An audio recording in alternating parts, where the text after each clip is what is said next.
Olá, bem-vindas e bem-vindos a mais um episódio do 1049, o podcast do CAAF.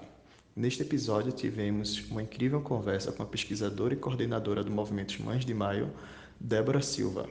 Falamos do papel da antropologia forense na busca por justiça e na luta dos direitos humanos, a importância da apropriação do conhecimento científico pelos movimentos sociais e os trabalhos que envolveram a pesquisa referente aos crimes de maio de 2016, realizadas pelo CAAF, em parceria com o movimento Mães de Maio. Aqui quem fala é João e espero que vocês aproveitem. Próxima estação. Liberdade. Débora, tudo bom? É um prazer receber você aqui no nosso podcast, o 1049. Acho que só, um primeiro ponto, você poderia se apresentar para os nossos ouvintes, se definir quem é Débora? Débora é fundadora e coordenadora do Movimento Mãe de Maio. O que é o Movimento Mãe de Maio? Foi um massacre que aconteceu no estado de São Paulo, onde no espaço de uma semana, de 12 a 19 de maio, houve um massacre de mais de 600 meninos nas periferias e nas favelas da Grande São Paulo. E na Baixada Santista não foi diferente, que é onde eu moro e é onde teve mais de 70 mortes.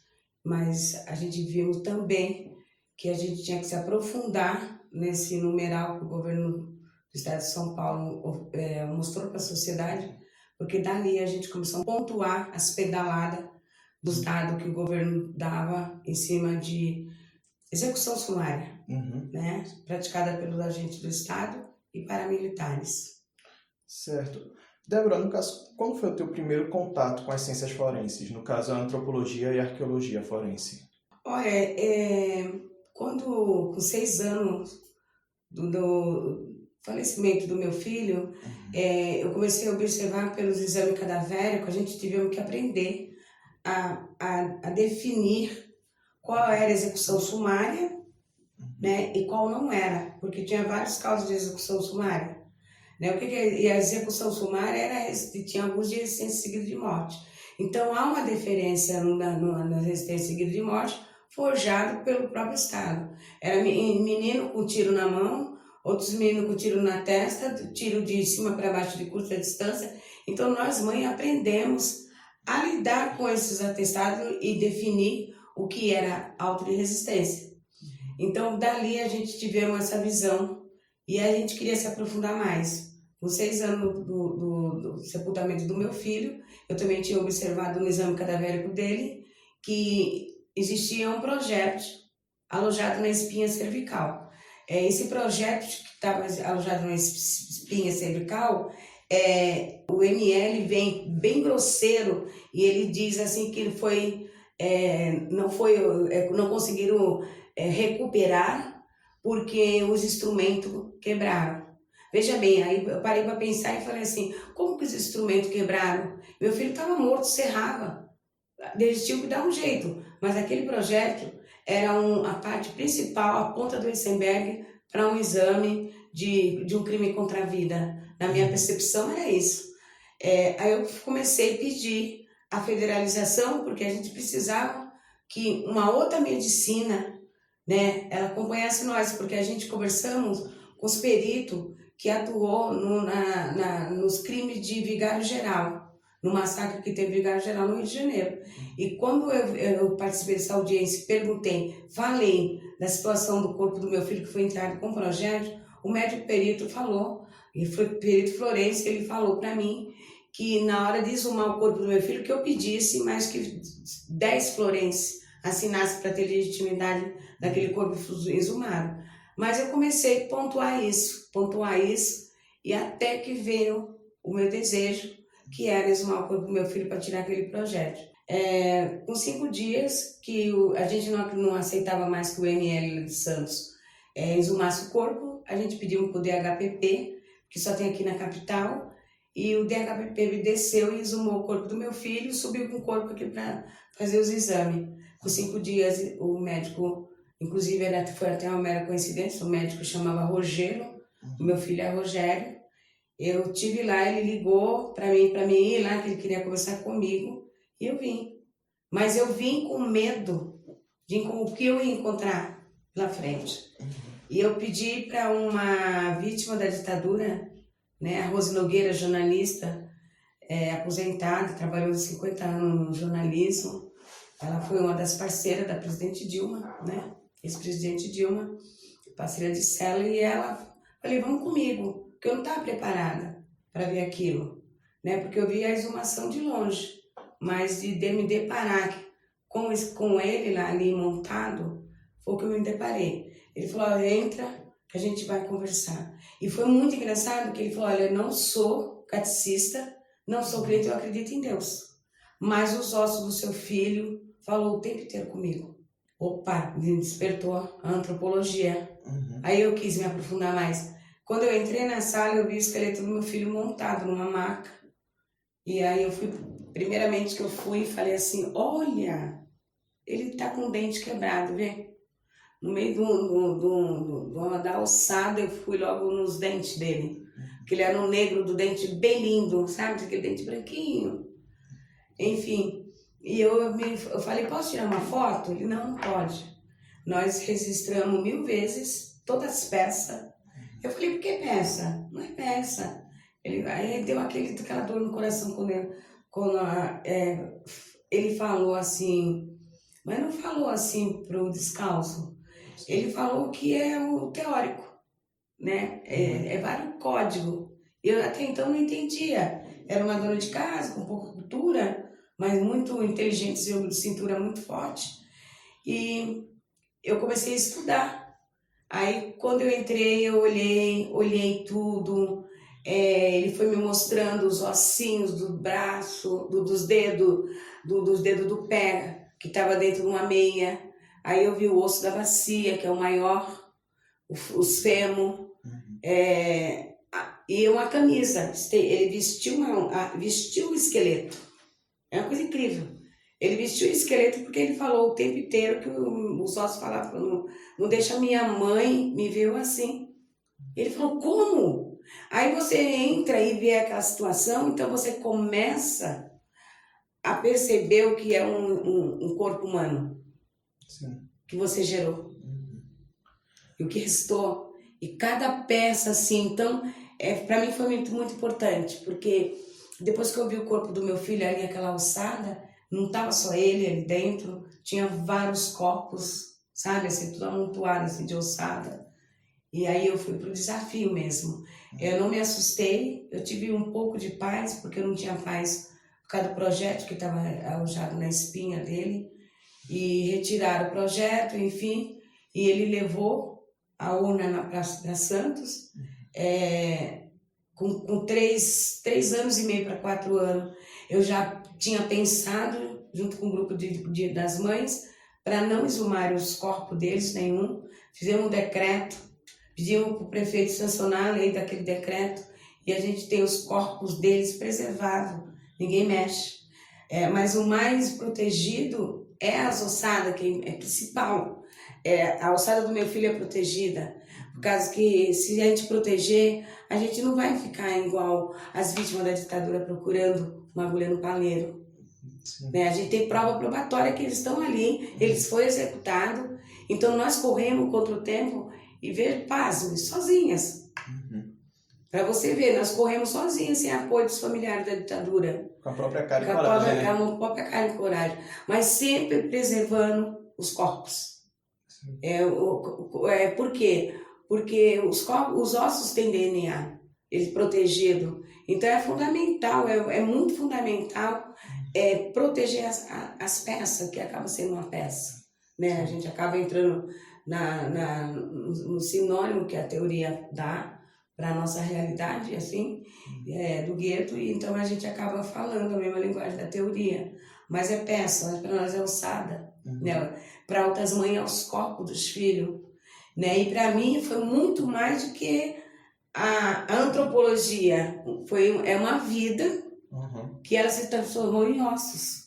Então, por isso que eu me aprofundei na antropologia, sou apaixonada, me apaixonei, e a gente segue nessa pegada, porque eu acho que a ossada é fundamental você imaginar um ser humano, né? Você trazer tudo, você fazer um estudo em cima, ver os ossos, a gente lá em Santos tem os ossos da baleia, né? A gente vai para Marília, a gente vê as ossadas do dinossauro, entendeu? Então cada um tem seu perfil, ninguém é igual. Então a antropologia traz isso, essa visão, e é fantástico.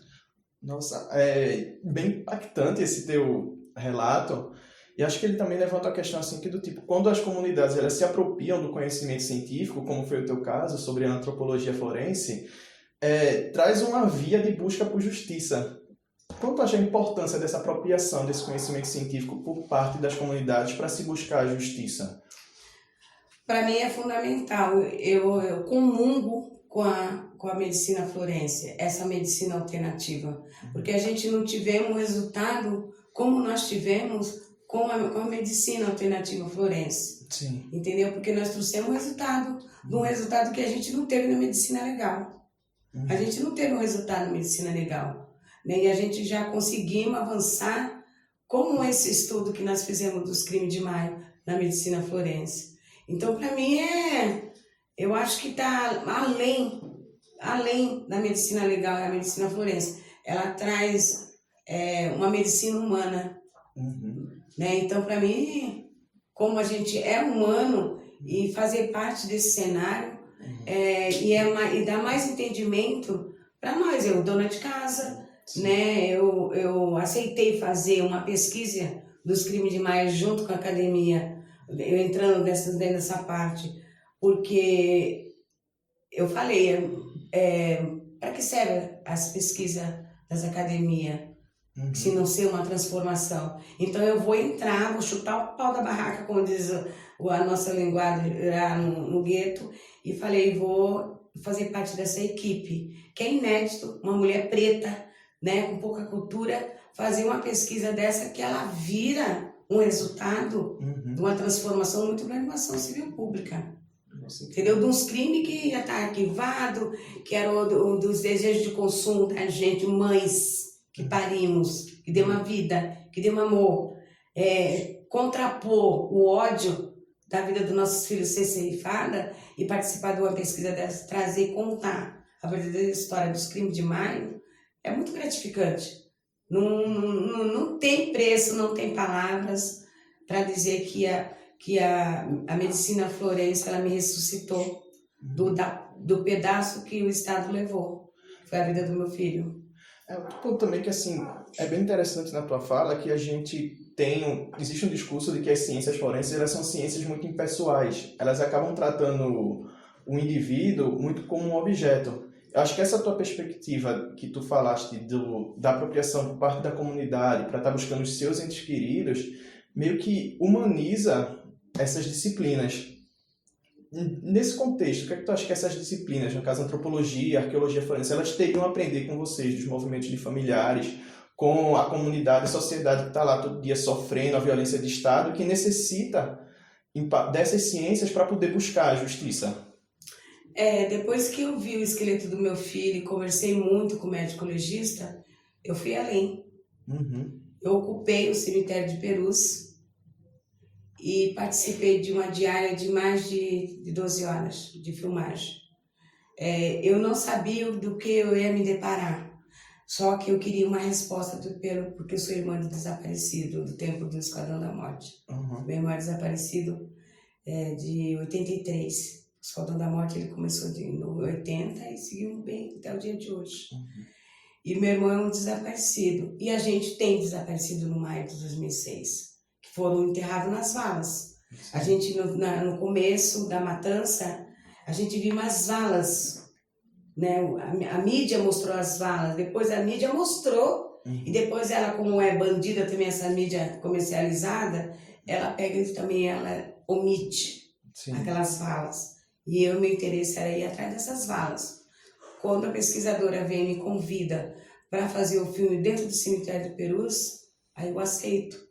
Eu aceito porque o meu protagonismo naquelas valas que eu ia me deparar era o protagonismo do grito da minha mãe, era o grito dos meninos de maio, das mães, dos meninos de maio, que muitas delas eu não conheço, mas não me interessa que eu não conheço, que as mães não estão na luta, interessa que eu estou lutando por vidas humanas que foi tirada, né?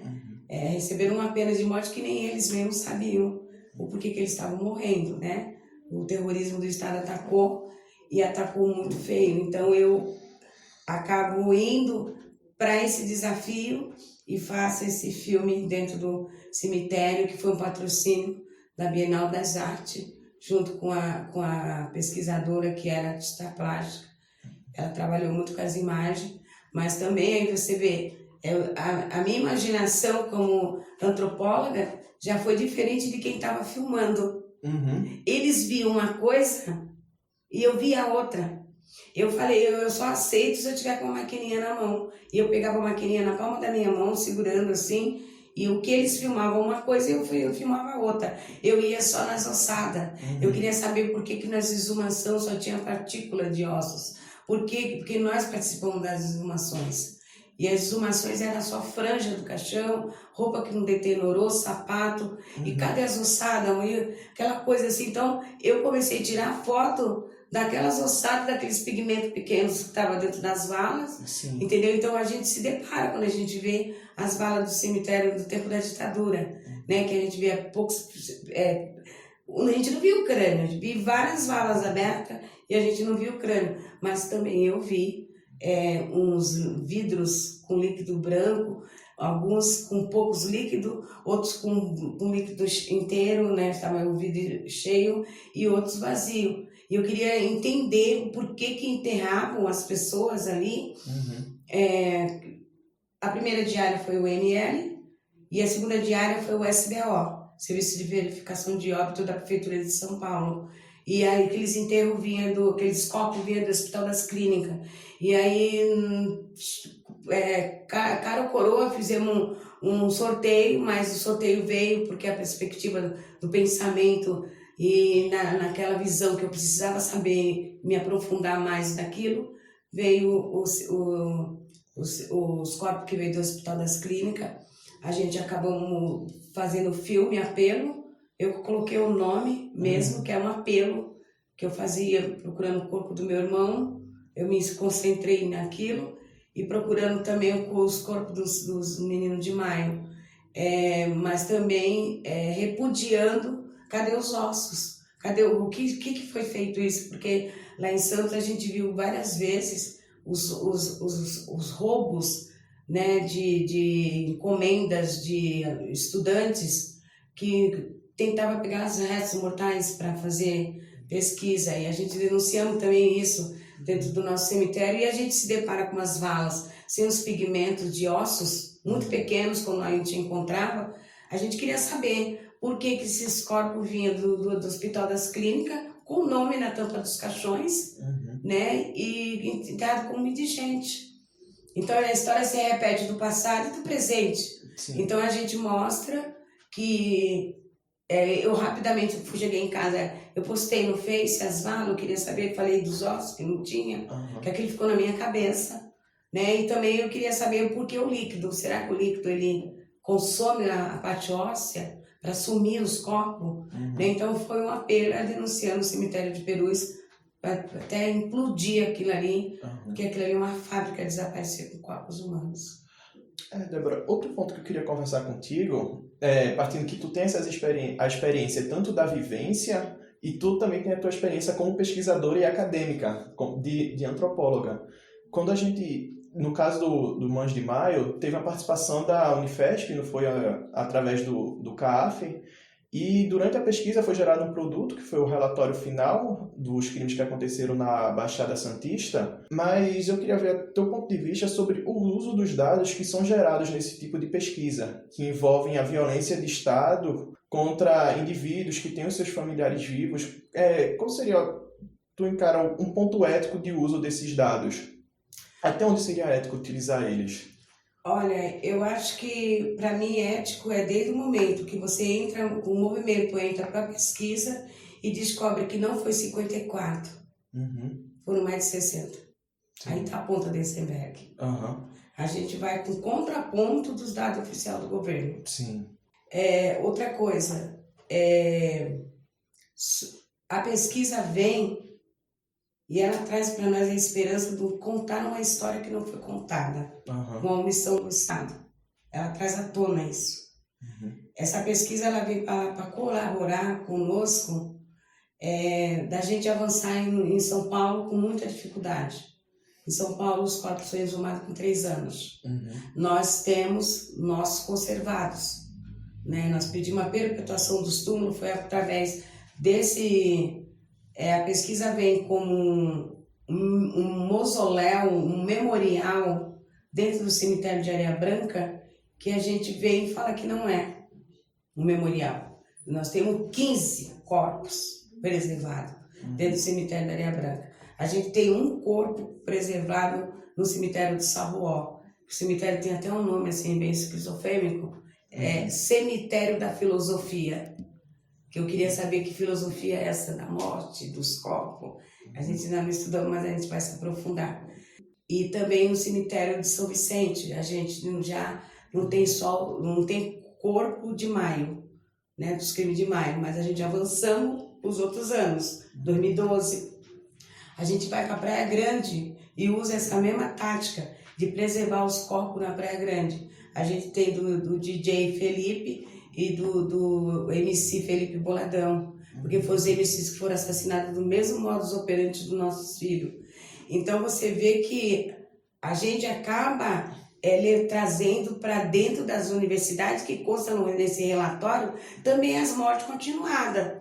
Então é uma história contada que vai ser para o futuro, que um movimento provoca uma academia para poder dar legitimidade, mas legitimidade de uma medicina alternativa, que para nós é essa que nós comunga, essa que nós acreditamos, e essa que é uma medicina que com certeza vai ser uma medicina do futuro para humanizar, principalmente a parte de antropologia e arqueologia forense. Nossa, assim, tá sendo incrível até agora, Débora, a entrevista contigo. Eu acho que eu tô aprendendo muito, quem tá nos escutando também tá aprendendo muito com toda essa tua experiência da comunidade e depois esse teu lado pesquisadora também, essa fusão que você conseguiu trazer, que é uma coisa que, assim, é deficiente com a academia. Às vezes a academia ela fica presa dentro do próprio muro dela e esquece do que está do lado de fora, de quem está ao redor lá, de onde o conhecimento realmente é construído. Dentro desse papel, como tu enxerga o CAAF aqui da Unifesp, nessa relação dele com a comunidade, por enquanto, e a importância dos trabalhos que estão sendo desenvolvidos aqui? Olha, a gente já tinha conhecimento, né? A gente provocamos nas falas da gente, que a gente, para poder contar a história dos crimes de maio, a gente tinha que provocar a academia. E a gente começou a falar uma frase, de fora para dentro, além das academias. E não foi só na Unifesp. Nós começamos a atacar todas as academias, onde a gente ia convidada para fazer um debate, a gente provocava todos. E ali nascia 200 sementes, que aquelas sementes só faltavam nos engolir com as folhinhas delas, os frutos, sabe? Uma coisa assim impressionante. E não foi diferente aqui. Aqui nós provocamos muito mais, porque teve um homicídio, um terceirizado da Unifesp, que a Unifesp jogou essa mãe no nosso colo. E desde o momento que a Unifesp jogou essa mãe no nosso colo, a gente tinha que provocar a Unifesp. E tinha que ser daqui. Quando nós soubemos que a pesquisa estava começando a rondar por aqui, aí nós falamos, nós vamos ocupar porque nós vamos trazer a história do Ricardo também, né? A gente só não terminamos a pesquisa provocando a Unifesp, porque as investigações poderiam ter avançado se a Unifesp não tivesse tido a omissão de denunciar a federal, porque a Unifesp é o espaço federal, não deixar na mão do Estado, porque sabia que foi agente do Estado, a gente não ia avançar. E o crime acabou sendo, né, arquivado sem solução nenhuma, né? Crime de tortura, porque ele foi torturado, né, para depois ser executado. A gente até cantava assim, um grito de guerra quando fazia as manifestações. Quem que matou foi a caneta do doutor, porque era um absurdo. A caneta do doutor de várias partes, tanto da parte da direção, como da própria Polícia Federal, do Secretário de Segurança Pública. Então, nós vimos que a gente tinha que trazer essa mãe para dentro da pesquisa, né, e agregar, e ao mesmo tempo dizer para a Unifesp muito obrigado de ter nos acolhido, né, de ter aceitado essa provocação que nós fizemos e trazer à tona um material tão grande e mostrar que a teoria ela tem que trabalhar com a prática desde o primeiro ano letivo, entendeu? Sim. Desde o primeiro ano de qualquer menino que entra dentro de uma universidade para ser estudante, para ser um profissional de qualidade. A gente não pode aceitar que uma universidade seja fábrica de robô, de pessoas não pensantes, mas sim de pessoas pensantes que caminham lado a lado com a vítima, mas não olhar a pessoa como vítima, mas sim como um guerreiro que está patrocinando, não de TCC nem de teses, mas sim patrocinando conhecimento para a gente ter profissionais eficazes que fazem parte não de uma medicina legal, como que não traz um resultado, mas sim uma medicina alternativa, que é a medicina forense. Débora, muito obrigado por tudo que você tem falado com a gente até agora. Só para encerrar, você teria alguma dica de filme, livro para o pessoal que está nos escutando? Sim, a gente tem vários. Eu acho que o mini documentário do filme Apelo, ele traz o texto que foi feito assim por vírgulas, por pontos de reportagem que eu fiz ao longo do tempo, até fazer o filme em 2014, né, ao longo do tempo da luta.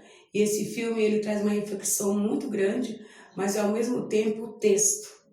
Né? O texto é um texto que eu posso deixar ele aqui também para os ouvintes, que é matar os nossos filhos, nossos irmãos, nossos pais, nossos avós e nossos bisavós, todos mortos no mesmo dia. Esse dia longo do ano que persiste e não acabar.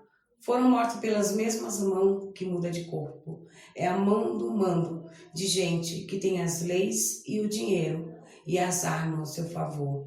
É a mão do capitão do mato que está atrás de cada homem fardado, de gente que dá nome à avenida e estrada que atravessam essas terras. Mas lembre-se, foram nossos filhos que morreram e não tiveram funeral. Eles não viraram monumento e nem nome de rua. Foram nossos filhos que morreram sem a proteção das leis e sem a satisfação do dinheiro. Eles viveram 13, 15, 20, 30 e 40 anos. Nós carregamos ele em nossa barriga, nós demos a luz, nós demos a vida. Isso nós não vamos esquecer. Como eles ousam negar que a gente fale o nome dos nossos filhos? Por que eles querem arrancar isso de nós? Não esqueceremos dessa parte amputada, dessa dor que dói como uma fisgada, desse membro que já não existe mais. Mas lembre-se, é sangue nosso que dá de beber a lavoura, é sangue nosso que dá liga ao cimento, a cada nova cidade. Mas lembre-se, não podemos ter medo. Não podemos ter medo da bala, não podemos ter medo do açoite. Eles não vão viver alimentados do nosso medo.